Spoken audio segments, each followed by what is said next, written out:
दोस्ती का बेहतरीन लिबास वफादारी है सुल्तान मुअज्जम। इस बारे में मौलाना रूमी मसनवी में कहते हैं, एक नौजवान रोज अपने बाबा के पास आता और कहता, मेरे बहुत से दोस्त हैं और आपके पास सिर्फ एक दोस्त है। एक दिन उसके बाबा ने एतराज करते हुए कहा, अगर मिलने वाले हर फर्द को कहें कि ये दोस्त है तो वो गलत है।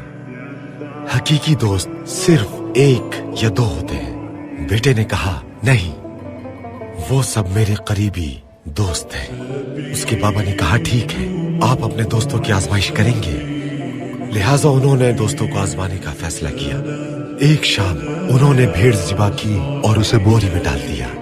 बाप ने अपने बेटे से कहा, अब ये बोरी अपने कंधे पर टांगो और अपने दोस्तों के पास जाओ। बोरी से ऐसे खून टपक रहा था जैसे उन्होंने किसी शख्स को मारकर बोरी में डाला हुआ हो। नौजवान ने बोरी उठाई और अपने सबसे करीबी दोस्त के पास गया।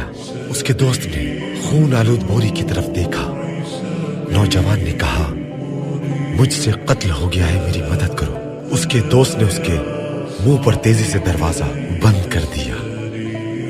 नौजवान एक एक करके तमाम दोस्तों के पास गया और तमाम दोस्तों ने भी एक एक करके दरवाजे बंद कर लिए।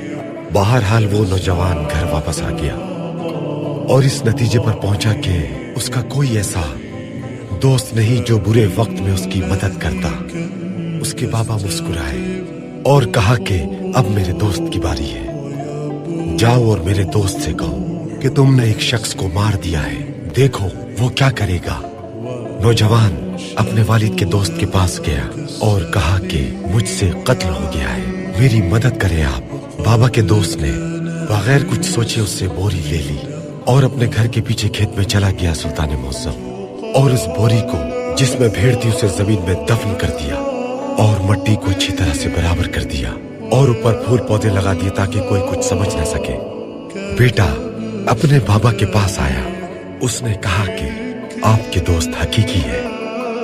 उसके बाबा ने कहा कि अभी फैसला मत करो, कल तुम मेरे दोस्त की तरफ जाना और उससे लड़ना, उसके साथ मार पीट करना, तब हम समझेंगे कि हकीकी दोस्त क्या होता है। अगले रोज नौजवान अपने वालिद के दोस्त के घर गया, उससे झगड़ा किया और उसके साथ मारपीट की। उसने अपने बाबा के दोस्त को तमाचे रसीद किए। वो रोने लगे और उसे देखा और कहा, लड़के यहां से जाओ, बाबा को मेरा सलाम कहना। मैं ऐसा आदमी नहीं हूं जो 2 तमाचों के बदले गुलाब के बाग को वीरान कर दूं।